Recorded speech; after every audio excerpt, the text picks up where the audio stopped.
जय माता दी दोस्तों। आज मैं आपको सुनाने वाली हूँ महाविद्या धूमावती की कथा और बताऊंगी पूजन मंत्र के बारे में। गुप्त नवरात्रि के दिनों में सबसे शक्तिशाली और सबसे उग्र स्वरूप मानी जाने वाली महाविद्या धूमावती के बारे में कहा जाता है कि इनके दर्शन किसी भी सुहागिन महिला को नहीं करने चाहिए। क्यों नहीं करने चाहिए, इसके बारे में आज की इस वीडियो में मैं आपको बताऊंगी। इसके बारे में पुराणों में एक कथा प्रचलित है। सबसे पहले जान लेते हैं कि माँ का स्वरूप कैसा है, किस तरह के वस्त्र धारण करती हैं और इनका ऐसा स्वरूप क्यों पड़ा। माँ पार्वती का जो सबसे उग्र स्वरूप होता है उसे ही महाविद्या धूमावती के नाम से जाना जाता है और माँ धूमावती को विधवा का स्वरूप माना जाता है। इनका वाहन कौवा है। माँ हमेशा श्वेत वस्त्र धारण करके अपने केश खुले रखती हैं। जो धूमावती माता हैं उनकी पूजा गुप्त नवरात्रि के अलावा शनिवार के दिन भी की जाती है। माँ धूमावती की प्रार्थना जरूर करनी चाहिए क्योंकि इनकी कृपा से मनुष्य के सभी पापों का नाश हो जाता है, हर तरह के दुखों से भी छुटकारा मिल जाता है। अब जो सुहागिन महिलाएं हैं उन्हें इनके दर्शन नहीं करने चाहिए, मन ही मन आप इनकी पूजा कर सकते हैं। इसके अलावा जो माँ धूमावती हैं उनकी जब भी आप पूजा करते हैं तो उनका स्थायी वास करने की कामना आपके मन में नहीं आनी चाहिए। जिस दिन भी आप इनकी पूजा कर रहे हैं आपको उसी दिन इनका विसर्जन भी कर देना चाहिए। आइए दोस्तों, अब सुनते हैं महाविद्या धूमावती की कथा। पौराणिक कथा के अनुसार एक बार कैलाश पर्वत पर माँ पार्वती को भूख लगी तो उन्होंने महादेव से कुछ खाने की इच्छा प्रकट की, लेकिन उस समय महादेव समाधि में लीन थे।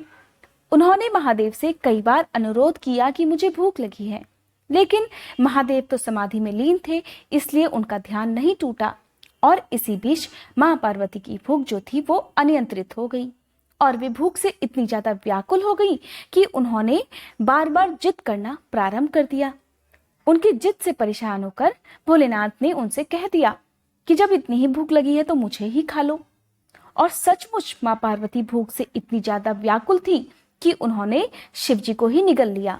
अब माँ ने शिवजी को तो निगल लिया, लेकिन जो शिवजी के गले में विष था उसकी वजह से माँ के शरीर में जहर पहुंच गया और देखते ही देखते उनके शरीर से धुआं निकलने लगा। उनका रूप अत्यंत भयंकर हो गया। तब भोलेनाथ ने उनसे अनुरोध किया कि हे देवी मुझे बाहर निकालो। तब माँ ने उन्हें अपने शरीर से बाहर तो निकाल दिया, लेकिन बाहर निकलते ही महादेव ने उन्हें श्राप दे दिया। श्राप देते हुए भोलेनाथ ने उनसे कहा कि तुमने अपने पति को निगला है, इसलिए तुम्हें आज से विधवा के रूप में पूजा जाएगा और कोई भी सुहागिन महिला तुम्हारे दर्शन नहीं कर पाएगी। और इस प्रकार महाविद्या को धूमावती के नाम से पूजा गया। यही वजह है कि शास्त्रों में कहा गया है कि माँ धूमावती के दर्शन किसी सुहागिन महिला को नहीं करने चाहिए। महाविद्या धूमावती की पूजा करने के साथ साथ मंत्रों का जाप करना चाहिए और अंत में अनजाने में हुई भूल के लिए उनसे क्षमा याचना जरूर करनी चाहिए। अपने घर के संकट दूर करने की प्रार्थना भी उनसे जरूर करनी चाहिए। आइए दोस्तों, अब जान लेते हैं पूजन मंत्र के बारे में। महाविद्या धूमावती का मंत्र है धुंधमावत्ये च विद्महे विवर्णादेव्ये च धीमहि तन्नो घोरे प्रचोदयात्। दोस्तों, यह थी आज की वीडियो। उम्मीद करती हूँ ये वीडियो आपको अच्छी लगी होगी। अगर आपको ये वीडियो पसंद आई हो तो इस वीडियो को लाइक करके कमेंट बॉक्स में जय माता दी लिखने के साथ साथ मेरे चैनल को सब्सक्राइब करना मत भूलिएगा।